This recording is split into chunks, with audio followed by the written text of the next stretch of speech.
Well, if there's one group of people in this industry that like to take themselves rather seriously, it's film critics. Give them a typewriter and even Bambi can end up being described as a moving, if anthropomorphic, metaphor for a world in ecological crisis.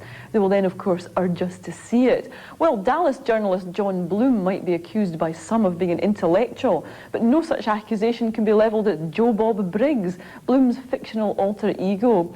Joe Bob is a redneck. He hails from a trailer park in Grapevine, Texas, and his latest book, Joe Bob Goes to the Drive-In, has just been published in Britain. Well, being the kind of brainy programme we are here at the Media Show, we recognise a great critic when we see one, and so we asked Joe Bob Briggs to review a few of the films currently showing in London for us.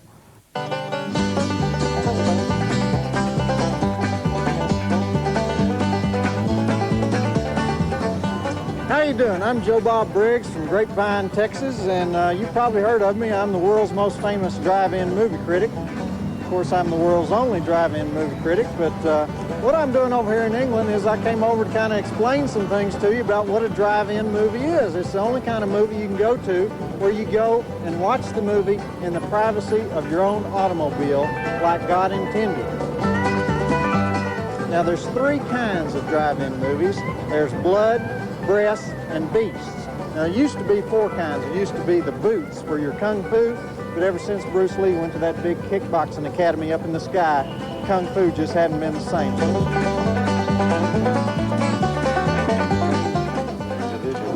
Talking about the reticular activation. All right. Heart regulation. This is more like it. This is Reanimator, 1983. It's one of the all-time great drive-in classics. The only movie ever made where the lead actor loses his head halfway through the movie, but he finishes the movie. They shoot this stuff into him, and then they start jumping around the screen like a bunch of beef jerky that's come alive. And this is a great part here that starts out showing you how to do brain surgery. To get your fingers in.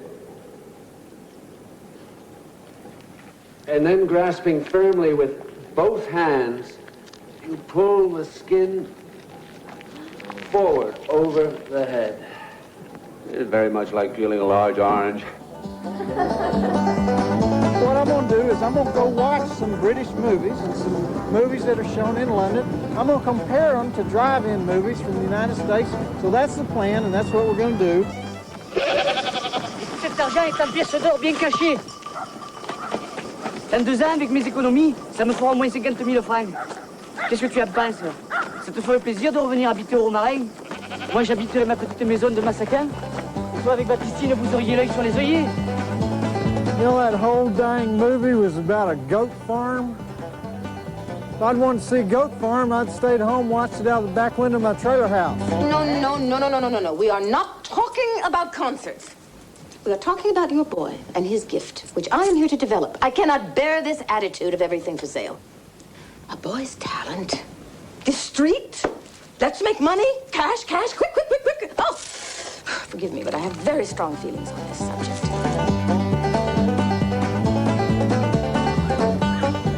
Well, at least that one had one beast in it. Shirley MacLaine. It's Shirley MacLaine screeching, Shirley MacLaine screaming, Shirley MacLaine badgering this little kid.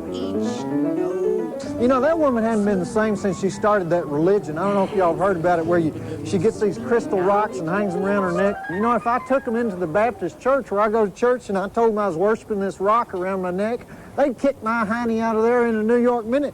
But Shirley MacLaine, you know, I know it's a rock. You know it's a rock. Everybody else knows it's a rock. Shirley MacLaine, she doesn't know it's a rock. I can't believe the woman. Now, this here is something I'd pay to see, live bed. We don't have that in the United States. I'd pay £2 to see that.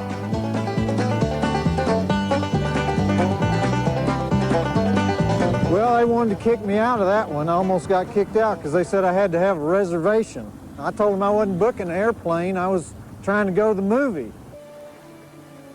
I can see I'm going to have to tell you everything. It's one of those movies where they all wear wigs and gowns, and they have those attack bras, and they're kind of trussed up like albino pigs. All of them, even the men, are all trussed up. And Glenn Close almost takes off her clothes, and John Malkovich dressed up like a woman, and I didn't care for it, to tell you the truth. You know, I was at this one before, but I think I'll give it another chance. The dressmaker sounds pretty good, mainly because it's in English. You won't want to be hanging on to this stuff forever, though, Nellie. The terrible clutter in here. It's all we've got left of the old life, Jack. It's her, still with us. You're not in here.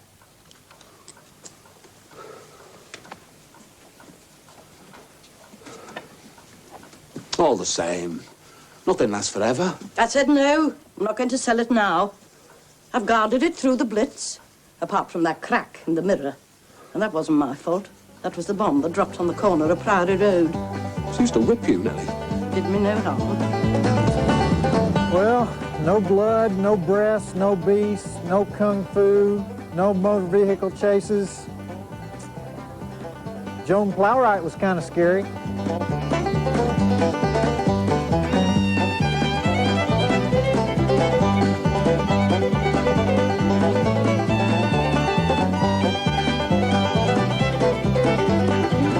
Okay, I'm excited now, and I have got an idea. You know how everybody in England says that y'all can't have drive-ins because you don't have enough land? Well, I have found the perfect space. There is land for miles and miles around here. And not only that, but I want you to look back at this building here. See this ugly old filthy building? It's just about the ugliest building you've ever seen.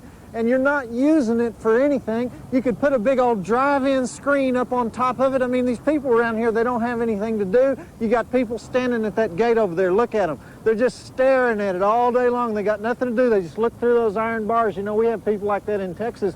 We put them in the Texas State Institute for the Feeble-Minded. We don't let them stand around on the street like that. But anyway, they need something to do. You got these cars out here that are just going around in circles, going around in circles. You need a drive-in. And not only that, now this thing here, I don't know what you call this, but this has to go. This thing would be in your sight lines. It'd be in the way. I don't know what is this thing? It's the, what is it? What is it?